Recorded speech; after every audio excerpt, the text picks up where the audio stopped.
Hey there, I'm out hiking, just a short hike on a beautiful, very cool, chilly autumn morning. The sun is just coming up through the woods here. The wildlife are out just kind of walking around. It's just a beautiful morning to be out and just sort of meditated on some scripture. And I thought maybe I'd share some thoughts with you from Matthew chapter 5, which begins with verse 1.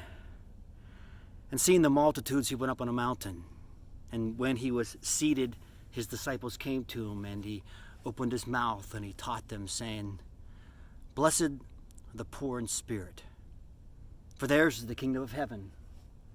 Blessed are those who mourn, for they shall be comforted.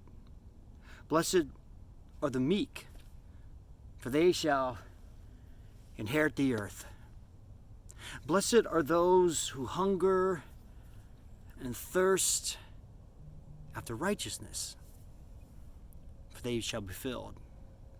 Blessed are the merciful, for they shall obtain mercy. Blessed are the pure in heart, for they shall see God. Blessed are the peacemakers, for they shall be called the sons of God.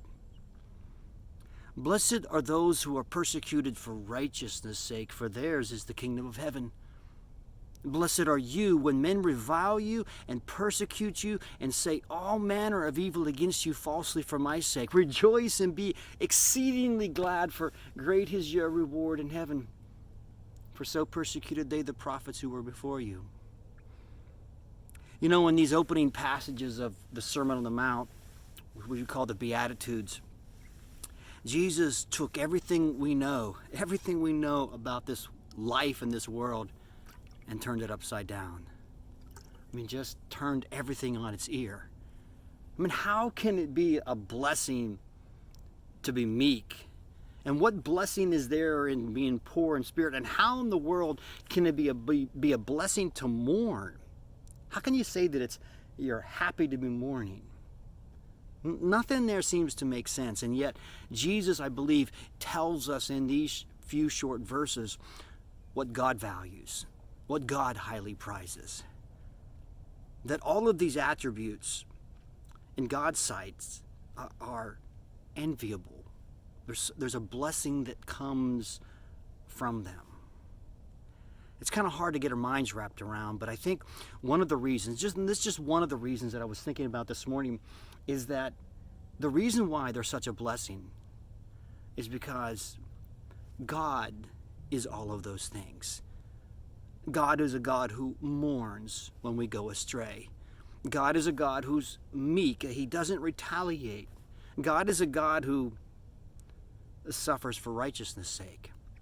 And therefore, when we are in those spots, when we are in those places, we're in a good spot with Him, because that's where He is. God's heart has always been for the marginalized. God's heart has always been for the downtrodden, the down out, the hurting.